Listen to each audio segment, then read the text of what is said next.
And I think that's especially touching to me because I have two daughters, 8-year-old and 11-year-old.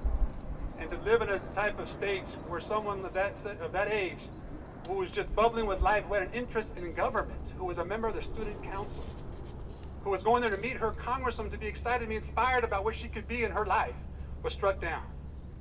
And I heard her mother, her tears in her voice. I heard her talk about stop the hate and stop the violence. We're coming today to begin that very work of stopping the hate and stopping the violence. So in her memory, and the memory of all the folks that were struck down, the tragedy, and all those families that's really struck, can we please take a moment of silence?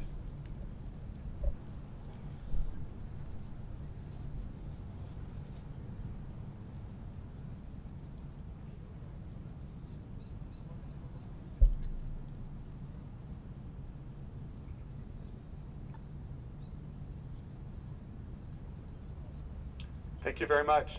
At this time, I'd like to call Senator Steve Gallardo forward to welcome everyone who's here. Senator Gallardo. Thank you, Randy. First, let me start by welcoming everyone to their state capitol. Today, as we kick off the 50th legislature, we must remember the tragic events that happened over this past weekend. It's important to remember exactly why we're here.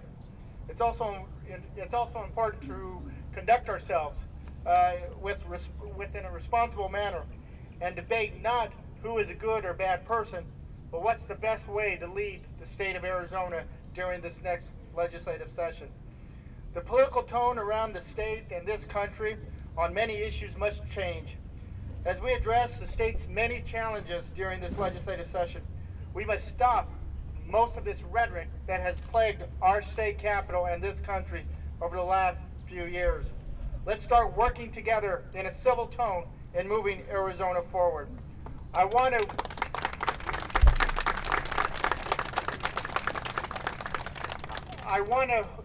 to continue to remember all members of the legislature, Republicans, Democrats, House, Senate, conservatives, liberals. Remember why we're here. We're here to do what's in the best interest of Arizona. We're not here to spell out hate. We're not here to encourage violence. We're here to address the many issues of the state of Arizona. Let's stop some of these divisive measures that continue to be introduced in the state legislature, and let's work together as Arizonans, as Americans, to do what's right for the people of Arizona. Once again, I thank you for coming out to our opening day and congratulate you to being part of our democratic process here at the state capitol. Thank you.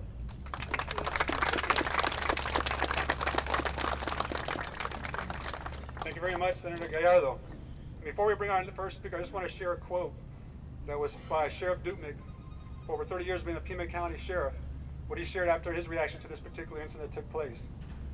He said, quote, "When you look at unbalanced people, how they respond to the vitriol that comes out of certain mouths about tearing down the government, the anger, the hatred, the bigotry that goes on in this country is getting to be outrageous. And unfortunately, Arizona, I think, has become the sort of the capital. We have become the mecca for prejudice and bigotry." This is from a sheriff in law enforcement. Now, we are here today because we want to take control of what's happening in Arizona. We want to make a statement, and we want people to start to come together, because we know we cannot create a better Arizona if we don't start working together. So at that point, I'd like to call Brian Barabee up. He's one of the co-founders of the East Valley Patriots for American Values.